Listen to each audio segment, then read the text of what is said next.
Palawan isa sa mga rehiyon sa Mimaropa ukon Region 4B.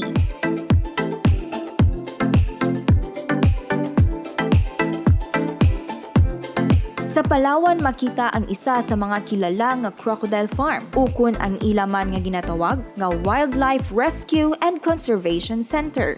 Ini isa sa mga tourist attraction nga makita sa Puerto Princesa City.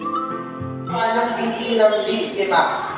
Then after 5 months na pagka-function dito po kanino, namatay po siya dahil po sa internal bleeding at sa sobra pong stress.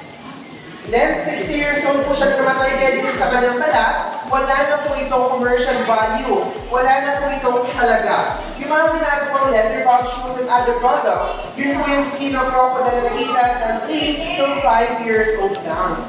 Ito po kasi pala 3 masyado na po matigas at tuyo para i-process pa po ng machine. And then before din po, itong si Rio, ang may hawak ng record na pinakamalaking crocodile na hinuli sa wild. So ngayon po yung si Lolo na. Kung matatandaan niyo po si Lolo? Opo. Ayan, so si Lolo ay meron po laker haba ng 20.3 feet around 6 meters. Ito pong si Rio, nasa 17.6 o around 5 meters. Mas mahaba po ng sa metro pa si Lolo dito po kay Rio. Pero si Lolong po hindi naman nahuli dito sa Palawan. Si Lolong po kasi ay taga-Abusan Mars sa Mindanao. And last, Crocodile 2013, namatay din po si Lolong dahil din po sa stress. So ingat po tayo sa stress. Nakakamatay po.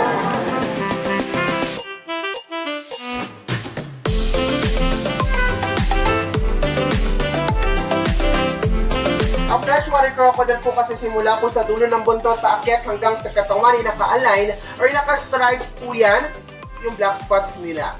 Yung saltwater crocodile naman po ay naka-scattered or kalat-kalat po yan, yung black spots nila. Ang saltwater crocodile po pinakamalaking reptile sa buong mundo dahil umaabot po yan sila ng 6 to 7 meters. Ang freshwater crocodile po hanggang 2 to 3 meters lang. Ang freshwater crocodile po, dito lang po sa Pilipinas matatagpuan.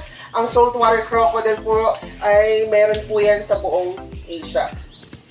So dito po sa lab makakita po tayo ng 1 to 5 years old po na salt and fresh water crocodile. So everyone again po, hands off for your safety dahil ang isang crocodile po yan ay meron pong 66 po na matatalim na ngipin. And then again po, pakit-turn na po yung flash. Kung gusto nyo po mag-take ng picture dito po sa loob. And then din po tayong masyadong maingay.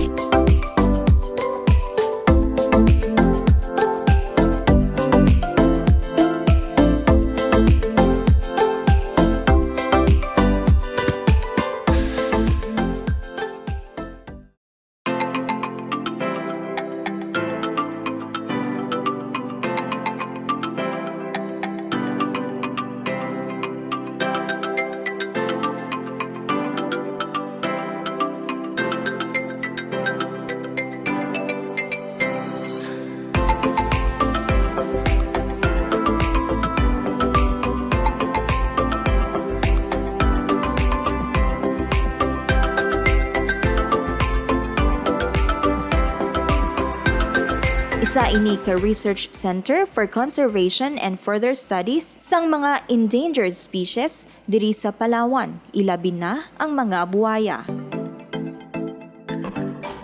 Indi lamang buwaya ang makita mo diri, may ara sila mini zoo kung sa diin makita mo ang nanari-sari nga mga species sang mammals, reptiles, and birds.